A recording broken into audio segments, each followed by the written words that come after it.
Dear students, welcome to kids measures. आज की इस वीडियो में एक्सप्लेन करने जा रहा हूं how the functions are executed in the memory. बड़ा ही इंपॉर्टेंट कॉन्सेप्ट है, इंटरव्यूज के लिए तो बहुत ही ज्यादा इंपॉर्टेंट है, कॉलेज यूनिवर्सिटी एग्जाम या फिर कॉम्पिटिटिव एग्जाम्स में भी काफी पूछा जाता है।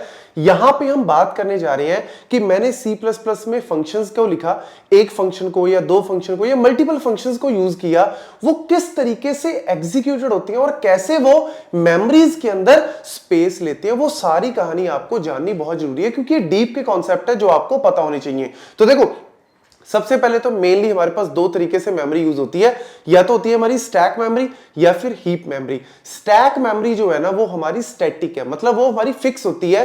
कंपाइल टाइम पे भी हमें पता होता है कि भैया मेरे पास कितनी टोटल मेमोरी है स्टैक के अंदर, और हमारे जो फंक्शंस हैं वो यूज करते हैं स्टैक को, वो हीप को यूज नहीं करते, स्टैक को यूज करते हैं। डायनामिक रन टाइम पे अगर मुझे लेट्स सपोज मेमोरी को बढ़ाना है, मुझे लेट्स सपोज इंक्रीज डिक्रीज करना है, उसके लिए मैं हीप को यूज करता हूं, वो हम लेटर ऑन देखेंगे। अभी फिलहाल इसके ऊपर फोकस करते हैं। यहां पे मैंने क्या लिया है, स्टैक मेमोरी जो है वो लिया है, और स्टैक मेमोरी जो है वो हमेशा याद रखना LIFO बेस्ड होती है, लास्ट इन फर्स्ट आउट, मतलब जो सबसे लास्ट में जाएगा वो सबसे पहले बाहर आएगा, एग्जीक्यूट होता है। ये एक्चुअल में क्या होता है, हमारा लास्ट इन फर्स्ट आउट होता है। अब यहां पे देखो, मैंने एक सिंपल सा प्रोग्राम लिखा है।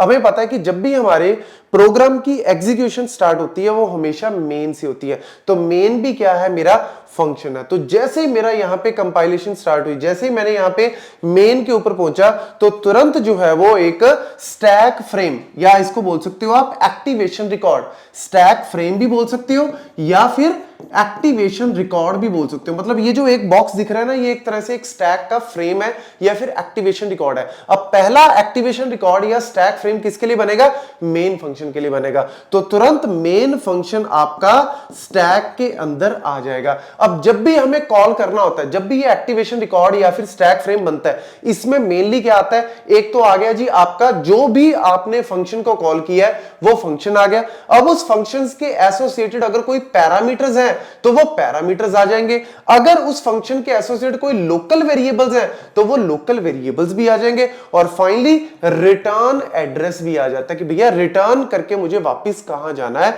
तो मेनली ये तीन चार चीजें जो है वो होती है। तो मैंने किसको कॉल किया, मेन को कॉल किया, तो मेन मेरा जो है वो उसका एक्टिवेशन रिकॉर्ड जो है वो बन गया। अब मेन के अंदर आप ध्यान से देखो, मेन के अंदर मेरे यहां पे पैरामीटर तो नहीं है लेकिन लोकल वेरिएबल है। कौन कौन से, num1 एंड num2, तो ये भी कहां जाएंगे, जैसे कि मैंने अभी बताया लोकल वेरिएबल कहां जाएंगे, num1 जिसकी वैल्यू कितनी है 10, और num2 उसकी वैल्यू कितनी है जी 20। तो ये मेरे एक तरह से कहां पे आ गए, ये सारे के सारे मेरे एक्टिवेशन रिकॉर्ड 1 में या फिर स्टैक फ्रेम 1 के अंदर आ गए। तो मेरा टॉप ऑफ द स्टैक एक तरह से आपको इसको मेंटेन कर रहा है, इसको ध्यान में रखना है। तो ये मेरा इस तरीके से वर्क करता है। अब जैसे ही मैं नेक्स्ट लाइन पे पहुंचा, इसने क्या किया, फंक्शन 1 को कॉल किया, मतलब मेन ने फंक्शन 1 को कॉल किया, तो तुरंत हम लोग कहां पे चले जाएंगे, फंक्शन 1 पे चले जाएंगे। जैसे ही हम फंक्शन 1 पे गए, मतलब उसका एक और एक्टिवेशन रिकॉर्ड बन जाएगा या फिर स्टैक फ्रेम बन जाएगा। तो यहां पे फंक्शन 1 का मेरा क्या बन गया, एक और स्टैक फ्रेम या फिर एक्टिवेशन रिकॉर्ड इसको बोल सकते हैं, बन गया।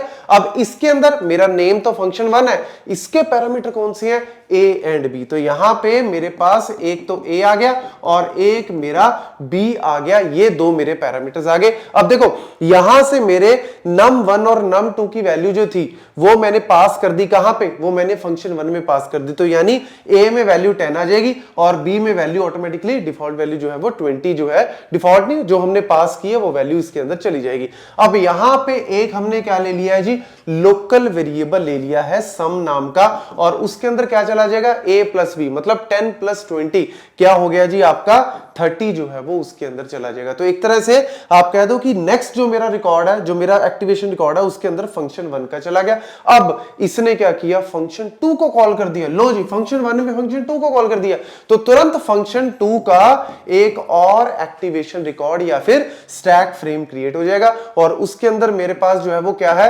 रिजल्ट है, मेरा जो पैरामीटर है कौन सा, रिजल्ट है। और इसने सम की वैल्यू को वहां पे भेजा तो सम की वैल्यू कितनी थी 30, तो 30 वैल्यू जो है वो पास हो जाएगी। तो यहां पे एक तरह से 30 वैल्यू मेरी रिजल्ट में आ गई। तो इस तरीके से अगर ये भी किसी और को कॉल कर रहा है फंक्शन 3 को, तो फिर हम उसका बनाते रहते हैं। इस तरीके से आपके रिकॉर्ड जो है वो बनते रहते हैं। अब लेट्स सपोज इसके बाद कोई नहीं है, इसने सिंपली क्या कर दिया, सी आउट कर दिया रिजल्ट को। तो जैसे ही मैंने यहां से इस वाले फंक्शन से हम लोग बैक करेंगे तो ये क्या हो जाएगा, पॉप हो जाएगा। अब मैंने वही बोला ना, लास्ट इन फर्स्ट आउट, तो लास्ट में जो सबसे लास्ट में गया वही सबसे पहले क्या होगा, पॉप होगा।